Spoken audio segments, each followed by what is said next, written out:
that moves us to our discussion agenda. First up is the board meeting schedule. Thank you, Madam Chair. Since we have approved the academic calendar for next year, it's time now to set your board meeting schedule for the next, starting in July. So you have the proposed schedule in your board packet there. It looks very, very similar to this year's board schedule. Again, 2 meetings per month except for July, November, December, and April. The administration proposes that we host all of the meetings during the school year here at the center for convenience and consistency. However, moving the meetings during the summer months to the district office to alleviate the staff needs here at the center during the summer, and also to allow summer maintenance projects to continue.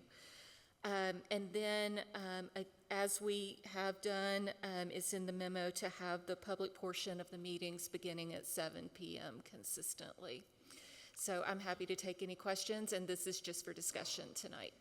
I haven't discussed this with my fellow board members, but I did ask Dr. Ross to get a feel from the staff, because I didn't want to suggest this if it would put them out. But I would like us to consider starting executive session at 5 and the general meeting beginning at 6. I don't think any staff would have a problem You did with kind of that. start to smile there. I don't know if people have thoughts about that, but that's something that I would like us to consider, and I guess I'll bring it forth at the action agenda, but I wanted to put it out there.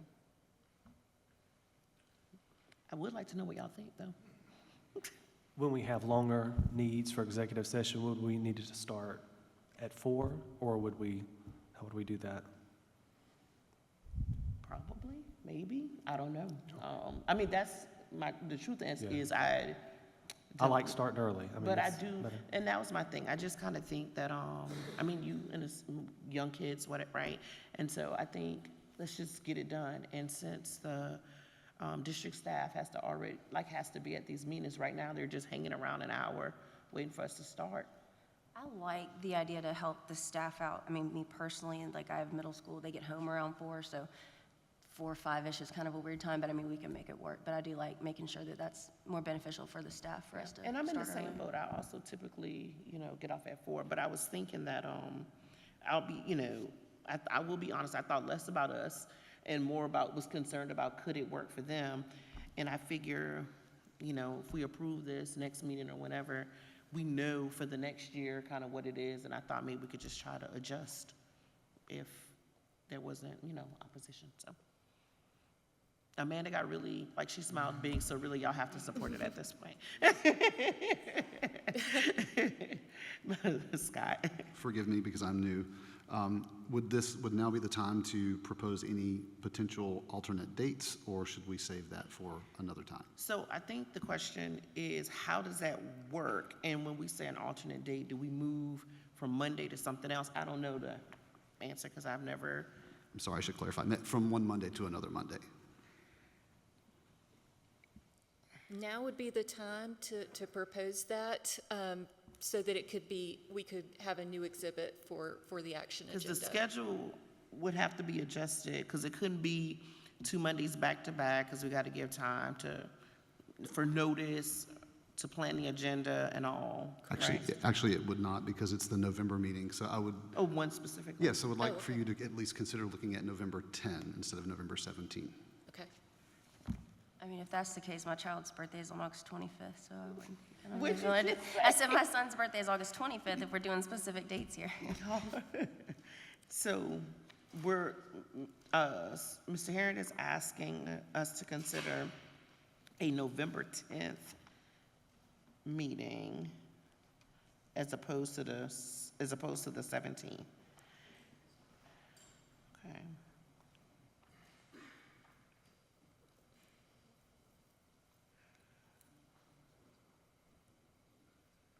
Are you asking for a meeting date change? No. Okay.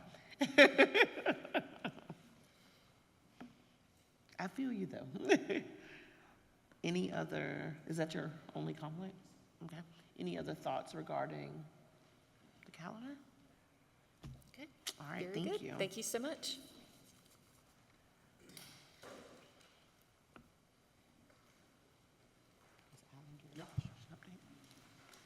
Mr. Knox is going to provide us a construction update on the new wings at Chapin Elementary and Lake Murray Elementary.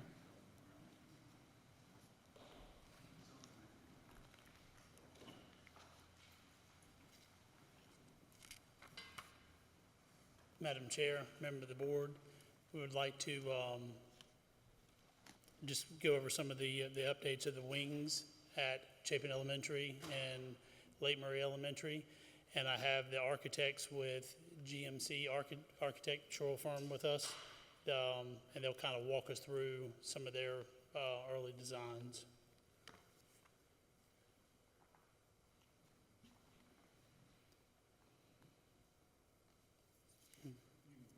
Okay. I'm going to go ahead and start off. Here we see the elementary school, and we're in the red little box. You can see the existing portables that we're currently using at Chapin Elementary.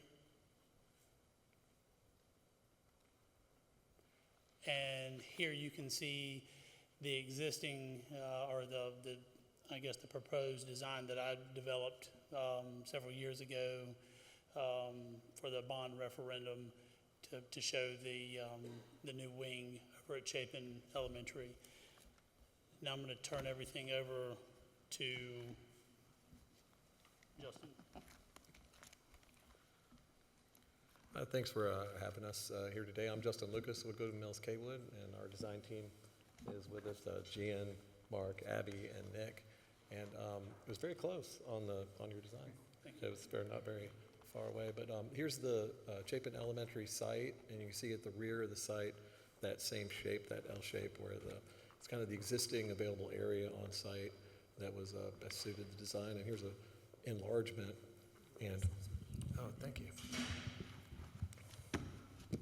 And there's currently 8 portable classrooms, and the new design increases that count to 12. And so that's great that we have greater than just a one-to-one replacement, which is what we're shooting for. But you can see the classroom, the central corridor kind of coming off the rear of the gym, and then we kind of turns to the right and towards the existing kindergarten space. And here's a view of the exterior elevation, starting to show the architectural character of the building. And here's kind of a quick 3D rendering that's still in development, but the idea is that the design fits in with the existing building, looks like it's always there, and is cost effective. And I'm gonna move on to Lake Murray. So as we go to Lake Murray, we have a total of 16 portables, and I don't think they're all in operation at the same time. Some of them are being utilized for storage. So as we thought through this process, it was going to be like a tiered approach where we were going to remove a certain portion of the portables initially and build the new wing. Here is the proposed layout for the new wing. As we were looking at this, 20,000 square feet, we knew that this may be a 2-story expansion. And you can still see that we have the 6 portables in the back. And Lake Murray, after a thorough analysis, that's exactly where we found the building needs to be, where it was shown there previously. And basically it's infilling at the rear of the site at the end of the 2 school wings. It kind of connects the 2 corridors together, and there's a temporary relocation of the existing portables. But here again, there's a removable 10 portable classrooms, but then we add back 18 classrooms, which is, this is a 2-story building where there's 9 classrooms will be on each floor, first floor and second floor. So this array of classrooms with 2 corridors that connect the existing building and 2 stairs on each end. And here's an exterior elevation showing the character of the building. with the matching brick water table and windows at each story. And here's a view of inside the new courtyard space where you can see the wings attaching. And we're happy to report the project's on schedule for open in summer 2026. And so everything's good. Does anybody have any questions? Thank you. Oh, I'm sorry, I spoke too soon. If I'm understanding this, there would still be the need for 6 portable classrooms at Lake Murray? We will not need those. We don't have them removed yet, but they won't, every student will be inside with this. And then we have some area for growth as well. Yes, sir. We'll have area for room for growth. We just haven't removed those. They could be utilized for storage. There's just a cost associated with moving them. So, and at some point, we will remove them out of the area. Right, thank you. All right, now we will discuss the general fund budget calendar. Ms. Tucker? As Ms. Tucker comes to the lectern, wanted to share that we know that this will be an ongoing conversation. And so our aim is not that any decision is made tonight, but that we do discuss it early because this could represent a policy change that would need at least 2 readings, and we would like to have that if the board agrees by before May when the budget is due.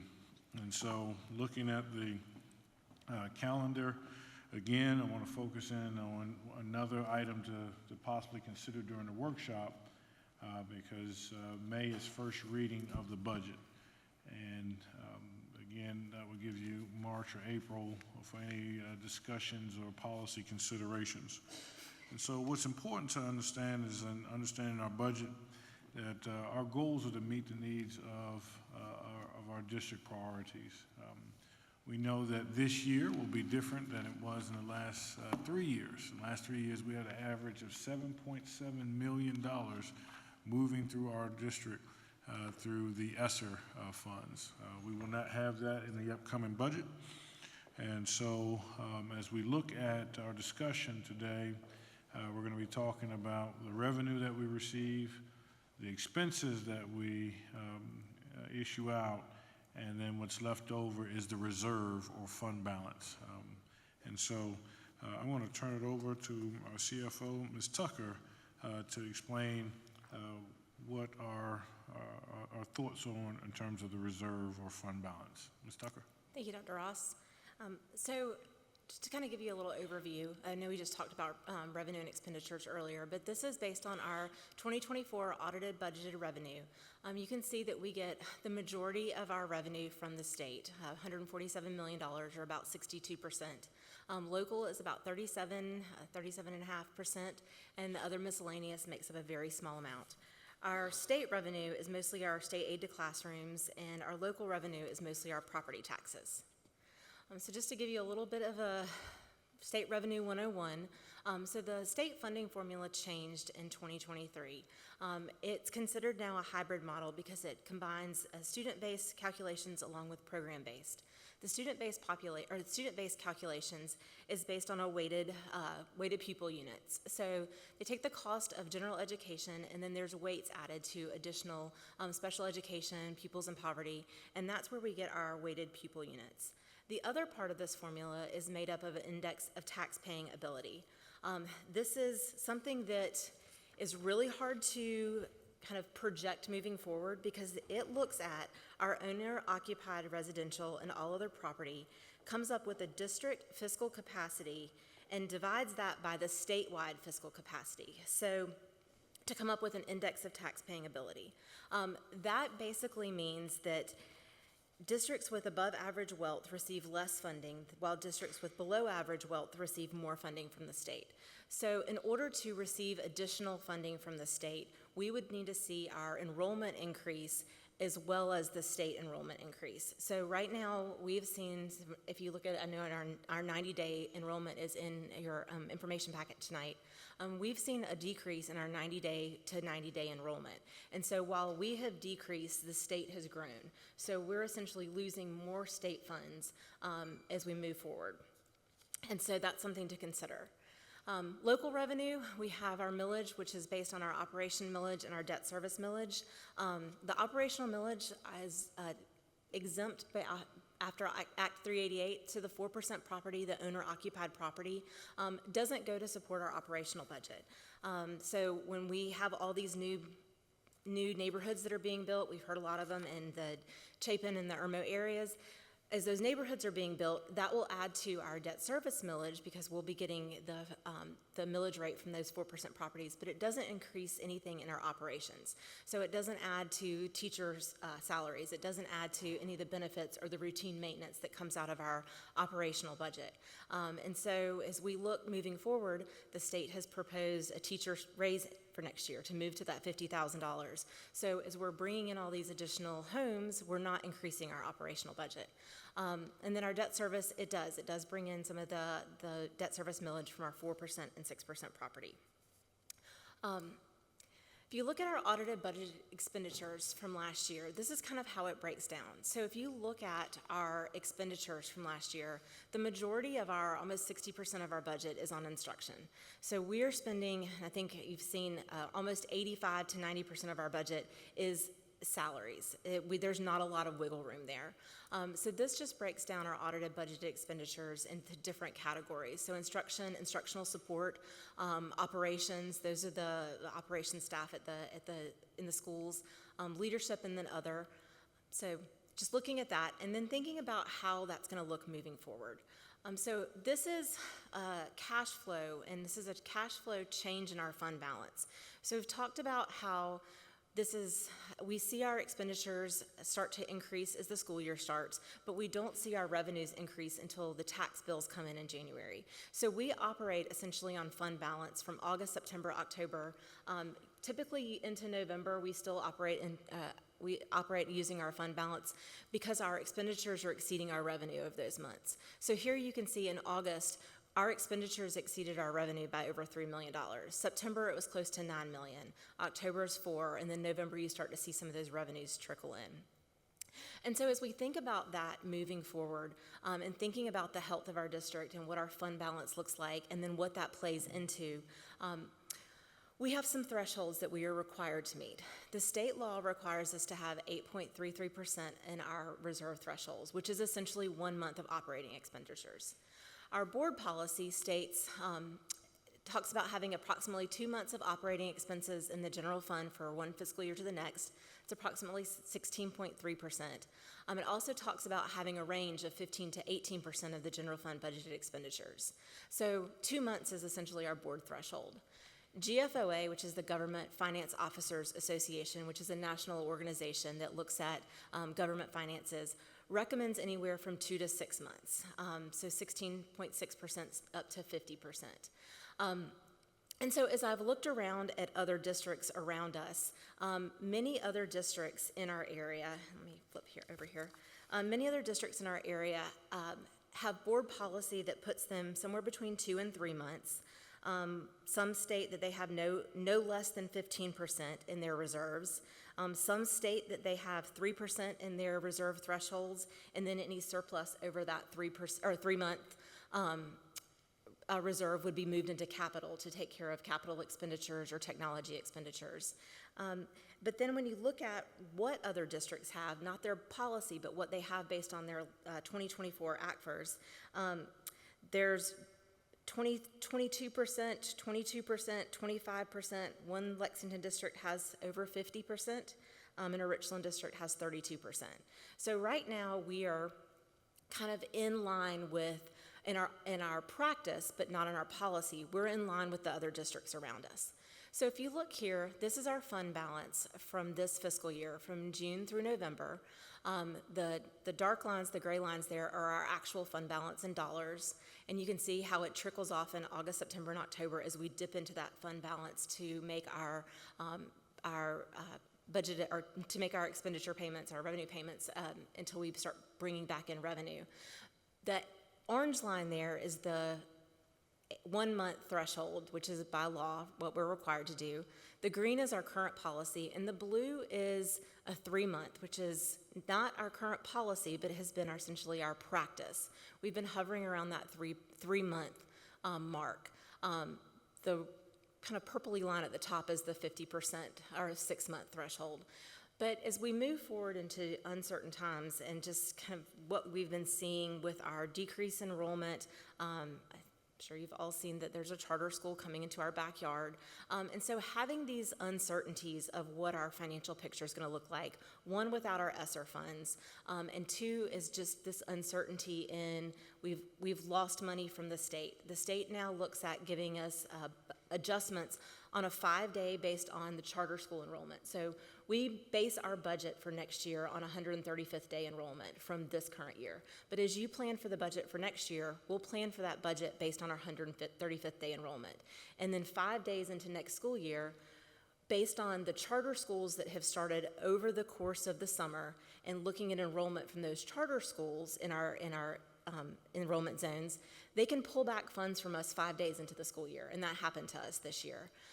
And so we could lose funds at 5 days, we could lose funds or gain funds at 45 days, and then we could lose again or gain again at the 135th day. We have seen a loss at 5 days, and we've seen a loss at the 45th day, which we will see in our financials coming in January. So as we plan for that moving forward, just want you to think about the practice of having a strong reserve. It not only gives us a better position as we have Moody's come in and evaluate the district, because we will be up for evaluation in March when we go out to sell our bonds. If we have a strong financial position, that gives us a better rating with Moody's, which essentially gives us the best interest rates. But also, as we move forward into that uncertainty, being able to plan and giving us essentially a quarter of the year. So if we were to see a large decrease or if something was to happen, that gives us time to make strong financial decisions based on the information we have, instead of saying we can't make payroll next month because we had a loss. And so what do we do? And so I think about this in terms of my own household. I taught financial literacy last year, and I would always teach my students that it's very beneficial to be able to have, a few months of your bills in the bank is essentially a reserve. You want to be able to, if you lost your job tomorrow, be able to make your rent payment and be able to pay your bills and have food. And so that's just looking at it from that perspective. What would you do? And having those conversations, just want to open the table for us to have these conversations moving forward as we move into the budget season in this time of life after ESSER and uncertain enrollment in our district. Thank you, Ms. Tucker. Do we have any questions? Jason? Just a quick question. Do you have like a rough estimate per student, how much money would go with the students to the charter school? Is it based on per student, or is it a block amount? It's all the pool of the state, and so I don't have that number, but I can do that for you. Okay. All right, thanks. I think it's important to understand is they're no longer per pupil expenditures right now. So I think the allotment for charter is a different calculation for the allotment for public as well. But it's all the same pot. Yeah. So just kind of in conclusion, see our revenue, see our expenditures, revenue going down, expenditures going up. And so we're asking to keep our practice of 3 months operating into policy. So again, no action tonight, but just wanted to put that before the board. Dr. Ross, real quick, and Ms. Tucker, this chart, the fund balance thresholds chart, is that specific historical, or is that just a graph you put together kind of in general? This is our actual fund balance for this fiscal year. So that actually includes, we're looking at the fund balance and the gaps with ESSER money calculated in those. So they would actually be bigger gaps in anticipation and the projection if we were looking at next year. So ESSER funds wouldn't be included in this because those were federal funds, but if we didn't have that essentially bolster over the last 3 years, we would have either made different decisions and not done certain things because we didn't have that additional $7 million a year, or we would have dipped into our reserves as we, as we were making those decisions. But yes, sir. Anybody else? Thank you so much, Ms. Tucker. Nobody wants to go home?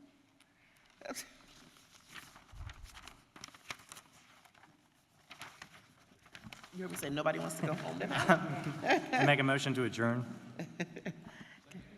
All in favor? All opposed? And the motion carries 6-0. Y'all have a good night.